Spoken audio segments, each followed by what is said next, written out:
అరుణాచలంలో గిరి ప్రదక్షిణ ఎలా చేయాలి? రాజగోపురం లేదా రమణ మహర్షి ఆశ్రమం నుంచి స్టార్ట్ చేయొచ్చు. దీపం వెలిగించి కొబ్బరికాయ కొట్టి స్టార్ట్ చేశాం. ఇలా బోర్డ్స్ ఉంటాయి చూసుకోండి. చెప్పులు లేకుండా నడవాలి. సాక్స్ వేసుకోండి పర్లేదు. రాజగోపురం నుంచి స్టార్ట్ చేస్తే ముందుగా ఇంద్రలింగం దర్శించుకోండి. తర్వాత అగ్నితీర్థం దర్శించుకోండి. తర్వాత అగ్నిలింగం దర్శించుకోండి.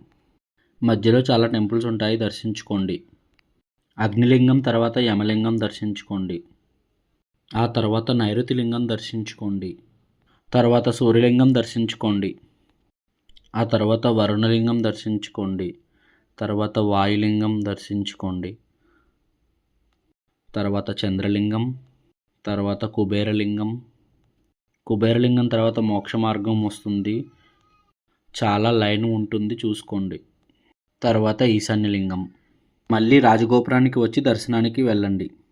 అరుణాచలం వెళ్ళే వాళ్ళకి షేర్ చేయండి.